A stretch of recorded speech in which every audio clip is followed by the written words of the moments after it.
Bonjour à tous. Humiliation sur humiliation sur humiliation, voilà ce que subit Emmanuel Macron en ce moment. C'est très mérité, vous allez voir. Dans le monde entier, il est humilié. Là, il y a eu un déluge en quelques heures, en quelques jours, de déclarations de partout, avec des actes derrière. Évidemment, la France en pâtit, malgré elle. C'est-à-dire que voilà. Alors, vous savez, ça l'affaiblit, ce Macron. Et c'est sûrement le moment de porter au plus haut l'idée d'une destitution, article 68 de la Constitution française, d'une destitution de Macron.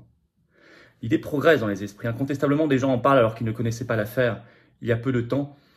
Et nous devons la porter auprès des parlementaires le plus haut possible.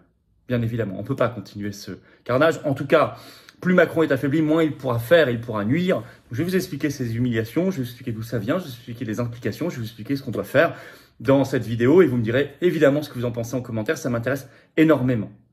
On se retrouve d'ailleurs en direct, on pourra continuer d'en parler. Et du reste, je prendrai notamment vos questions en direct ce vendredi 3 février à 19 h. Voilà. N'oubliez pas, soyez au rendez-vous, vendredi 3 février, 19 h en direct sur cette chaîne. Ramenez du monde. On regardera aussi l'actualité nationale et mondiale la plus brûlante. Voilà.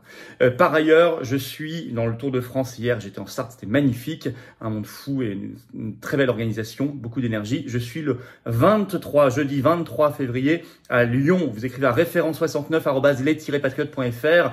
Tout collé sans accent, ça va être immense. On a beaucoup de monde à Lyon. Référent 69 comme le Rhône, @les-patriotes.fr pour information et réservation. C'est le jeudi 23 février. Je vous attends très nombreux. Je vous attends également extraordinairement nombreux. Avant cela, le dimanche 12 février pour la marche nationale pour la paix. Beaucoup de monde qui n'a encore jamais manifesté me disent venir parce qu'ils veulent pas la troisième guerre mondiale, parce qu'ils veulent faire une pression sur la paix, pour la paix. Dimanche 12 février, rendez-vous 14 h Paris, place d'Enfer Rochereau. Pour ceux qui peuvent vraiment pas venir à Paris, il y aura aussi des rendez-vous, des rassemblements pour la paix devant les mairies de France à 14 h ce dimanche 12 février. Vous contactez vos référents départementaux des Patriotes dans ce cas. Sinon, essayez d'organiser des covoiturages pour venir à Paris. C'est très très important. Il y aura des figures de paix, des appels solennels lancés. Voilà, et abonnez-vous à cette chaîne, petit bouton dessous, cliquez s'abonner, c'est fait, c'est gratuit, c'est instantané, il suffit de cliquer dessus, je vous assure que c'est important de s'abonner, plus vous êtes abonné, plus les vidéos sont recommandées, plus les vidéos circulent, plus on entre en résistance le plus nombreux possible. Grand merci à ceux qui se sont abonnés à la chaîne récemment, à ceux qui vont le faire dans les secondes qui viennent. Allez, c'est parti. Macron, incroyablement humilié avant enterrement politique. En tout cas, il y a une montée en pression, une montée de cette humiliation. Et ça ne s'arrête plus. Bien sûr, ça entache l'image de la France, donc il faut résoudre le problème. Et le problème, c'est pas la France, le problème, c'est Macron. Alors, en effet, d'abord, récemment, je vous l'avais rapidement raconté, cet entretien téléphonique qu'il a eu le 26 janvier, c'est rapporté par la presse brésilienne, notamment Brasil247.com. Macron a eu un entretien téléphonique avec le président brésilien Lula, et lui a demandé si le Brésil allait livrer des armes à Zelensky. Réponse cinglante rapportée par la presse de Lula à Macron, je cite, « La guerre du Brésil est contre la pauvreté, pas contre la Russie. » Et ça fait mal. Je ne sais pas ce qu'il a pu répondre à cela. Mais ça n'était qu'un début. La suite, c'est en Turquie. Ça s'est produit le 30 janvier et c'est le président turc Erdogan. Et c'était en direct sur la chaîne de télévision turque Haberturk.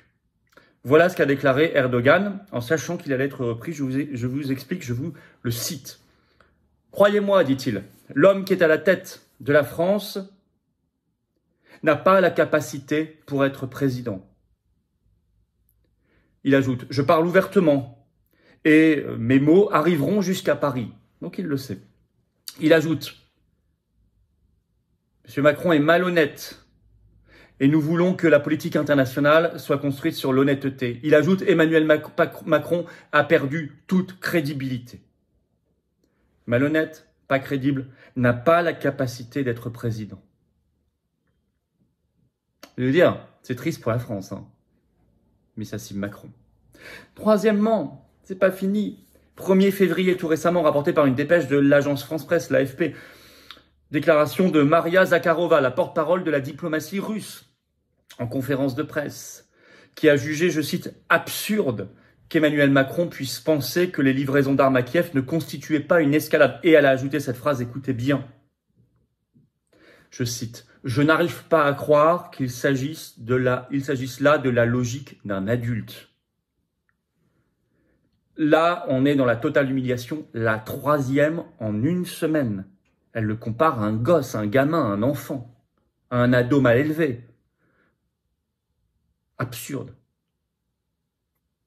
Brésil, Turquie, Russie. Et vous allez voir que ça n'est pas terminé. Avant cela, je vous l'ai dit, si vous voulez qu'on s'en sorte, venez aux Patriotes. Je vous attends, on est un vaste mouvement de résistance populaire contre l'oligarchie. Que vous habitiez métropole, outre-mer ou à l'étranger, on est là, venez.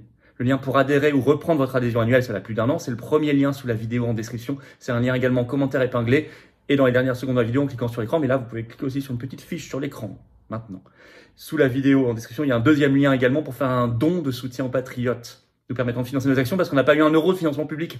Rien reçu. Pas d'aide des banques. Or, on fait le 11 février tout le reste. Ça coûte une fortune. Il y a l'inflation. Les dons supérieurs à 500 euros. On a ajouté un avantage spécifique pour vous. D'ailleurs, c'est expliqué sur le site des Patriotes, mais dans tous les cas, c'est défiscalisé aux 2 tiers pour vous. Aux 2 tiers, les dons, les adhésions, les réadhésions. Profitez-en. Plutôt que l'argent aille vers Ursula ou vers Zelensky ou la guerre. Je vous attends. Bravo en tout cas. Bravo à vous. Alors, je reprends. Bah oui, ce qui va se surajouter à cette humiliation, c'est ce qui se passe en ce moment en Afrique. C'est une succession, là aussi, d'humiliations, de crises. Le 25 janvier a été annoncé officiellement par la France le départ d'ici 1 mois du Burkina Faso des forces spéciales françaises, à la demande du Burkina Faso, suite à la dénonciation par le gouvernement burkinabé de l'accord de 2018 relatif au statut des forces spéciales françaises dans le pays. Qu'est-ce qui s'est passé ? Alors, il faut prendre cet article du Monde du 26 janvier, je cite le titre, « Les relations franco-burkinabées sont dégradées et un sentiment anti-français grandit à travers le pays. » Et les autorités burkinabées ont amorcé un rapprochement avec la Russie. Mais en fait, Macron, personnellement, a joué un très grand rôle dans cette incapacité de la France à se faire comprendre, à se faire entendre, à défendre ses intérêts, à défendre une bonne relation respectueuse entre les 2 pays. Il a joué un grand rôle dans cette situation. Confère cet article de Réactive du 26 janvier aussi, qui est toujours en ligne. Le titre « Burkina Faso, l'ambassadeur plombé par les faux pas d'Emmanuel Macron ». Et d'ailleurs, cet ambassadeur a été rappelé à Paris le 26 janvier, il s'appelle Luc Alade. Et je vais vous lire un extrait de cet article de Réactive pour que vous compreniez à quel point Macron nous humilie, tellement il est nul et tellement il fait des erreurs extraordinaires. Je cite Réactive. « C'est à Ouagadougou qu'Emmanuel Macron a annoncé sa politique africaine en 2017, a rappelé M. Gaulme, qui est un chercheur associé à l'IFRI, Institut français des relations internationales. Ajoutant que pour sa première visite officielle en Afrique, le chef de l'État a accumulé bourdes et mauvais signaux. Je continue de citer.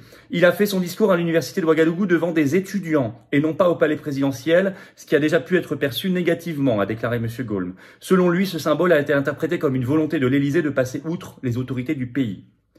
Je cite, sans compter que le président Macron a tout de même involontairement humilié le président Kaboré en le faisant passer pour le préposé à la climatisation, poursuit M. Gaulme, souvenez-vous, je cite, pour rappel, le chef de l'État avait plaisanté que le président burkinabé de l'époque, qui venait de quitter l'amphithéâtre de l'université de Ouagadougou, était parti réparer la climatisation. C'est très fin, ça se mange sans fin. Bon.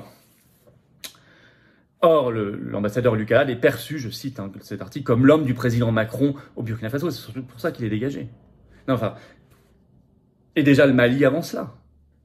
Confère article de France 24 qui datait du 1er août 2022. Le titre, le Mali fustige Emmanuel Macron et exige l'abandon de sa posture néocoloniale, par ailleurs paternaliste et condescendante. Suite à un discours très maladroit de Macron le 28 juillet 2022 en Guinée-Bissau. La fin de l'opération française Barkhane a été officialisée le 9 novembre dernier, 3 mois après le départ des troupes françaises, qui a eu lieu jusqu'au 15 août 2022. En Centrafrique déjà, départ mi-décembre 2022 des 47 derniers militaires français présents, départ décidé à l'été 2021, là aussi Macron a humilié, mal joué, fait des bourdes, mauvais signaux, tout ce qu'on a lu avant. Bref, tout ça, vous voyez, ça fait énormément de pays. Il nous met mal avec le monde entier, il fait n'importe quoi partout. Et il est humilié. Et là, il y a une accélération ces derniers jours, ces dernières heures. Alors, c'est évidemment, à travers cela, un affaiblissement de la France. En conclusion, ce que je souhaite dire, c'est que les parlementaires, députés et sénateurs peuvent se saisir de l'article 68 de notre Constitution qui prévoit une destitution d'Emmanuel Macron. C'est constitutionnel, c'est pas un coup d'État, c'est constitutionnel. Je crois qu'ils auront ici des arguments supplémentaires, à vous de les porter, à nous de les porter en relayant cette vidéo, en vous abonnant à cette chaîne YouTube, en dessous vous cliquez, plus vous êtes abonné, plus les algorithmes de YouTube vont recommander cette vidéo à des internautes. Et ça circulera. Je compte sur vous. La destitution, nous allons en parler et en reparler de plus en plus. Si des ressortissants étrangers regardent, africains ou d'autres pays, regardent cette vidéo, je voudrais leur rappeler que Macron n'est pas la France. On se sent humilié nous aussi. Voilà. Il a besoin aussi d'être très affaibli, Macron. Il a besoin d'un coup. Notamment par une défaite sur la réforme des retraites. Ce serait l'affaiblissement le plus parfait en ce moment. Et cette défaite est possible. On en a parlé, on va en reparler. Notamment. Il peut y avoir d'autres défaites et on va les construire ensemble. Voilà ce que je voulais vous dire. Je vous attends ce vendredi 3 février à 19 h. Faites venir du monde en direct sur cette chaîne. Je prendrai toutes vos questions en direct. Soyez au rendez-vous. Faites circuler le lien. Mettez-le sur vos réseaux sociaux. Partagez-le. C'est important. Je vous attends également le dimanche 12 février. Rendez-vous 14 h Paris, place d'Enfer Rochereau pour la marche nationale pour la paix. La paix nous concerne tous, c'est transpartisan, c'est des figures de paix, un appel aux forces de paix et de résistance. Je vous attends très nombreux. Pour ceux qui ne pourront pas venir à Paris, il y aura à 14 h des rassemblements devant des mairies de France pour la paix. Contactez vos référents départementaux des Patriotes qui font un magnifique et gros boulot avec leurs équipes. Voilà. Et je suis le jeudi 23 février à Lyon. Vous écrivez la référence 69 @les-patriotes.fr pour information et réservation. Je vous attends, Patriotes, je vous l'ai dit. Adhérer, réadhérer, c'est le premier lien sous la vidéo en description. Il est également commentaire épinglé dans quelques secondes en cliquant sur l'écran. Faire un don de soutien aux Patriotes, c'est le deuxième lien sous la vidéo en description. Tout est le bienvenu parce que nous n'avons pas un euro de financement public, on n'a rien reçu. Pas d'aide des banques, pas d'aide des médias, pas d'aide du système, tout contre nous, l'oligarchie. Mais on est le plus grand mouvement souverainiste et défense de la paix et des libertés de France. Et donc il faut venir pour nous et les générations qui viennent. Bravo aux donateurs, aux réadhérents. Bienvenue aux nouveaux adhérents. Patriotes, vive la France.